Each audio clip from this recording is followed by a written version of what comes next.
when one thinks about the current situation and the problem with austerity measures, that is to say, this focus on fiscal adjustment, right? Reduction of expenses and increases in taxes in some countries. What I think most governments have already realized is that this is not going to be the long-term solution. The problem, of course, is that there's no agreement in Europe as to what might be an alternative path of action. And the northern countries, the creditor countries, are insisting on austerity because, of course, they feel that they should not pay for the excesses, right, of the last decade in the southern countries. But I think one must step out of that dichotomy between either austerity or the end of the euro, right?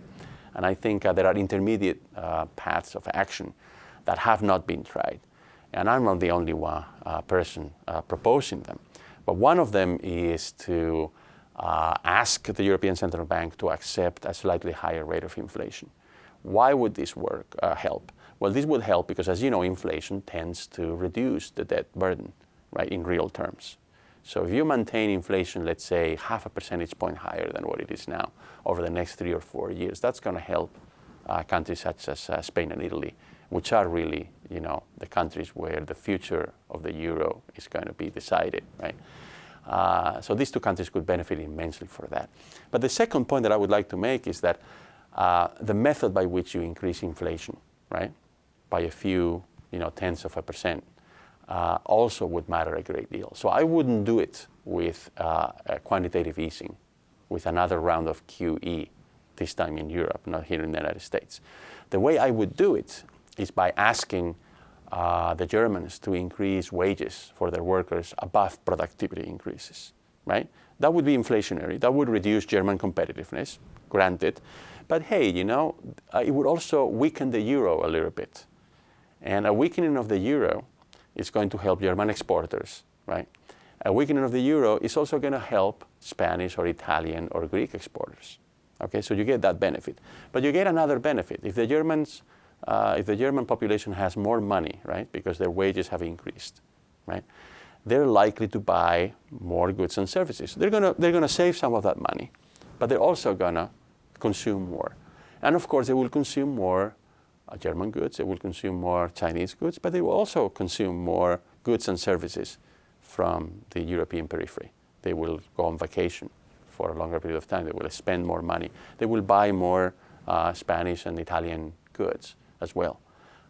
So that should be, the second point. The third point, I don't think this is going to happen, but the third, action that they could take is a little bit of a stimulus in Germany. You see, right now the Germans can borrow money at negative interest rates, right?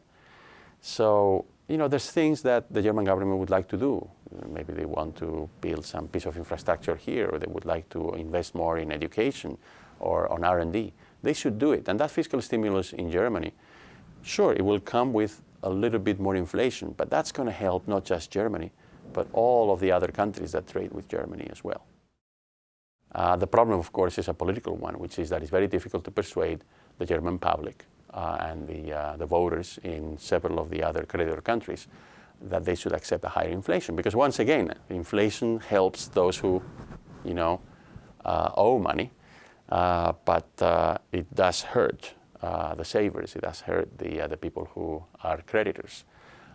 So they are reluctant to go down that path. And of course, historically, as you know, the German voter has become very, very much against high inflation, right, for all sorts of historical reasons. So there's a lot of reluctance on the part of German politicians then to go down that path. But I think it is right now the only viable solution that doesn't continue this pro-cyclical, that doesn't contribute to this pro-cyclical dynamic that I described earlier.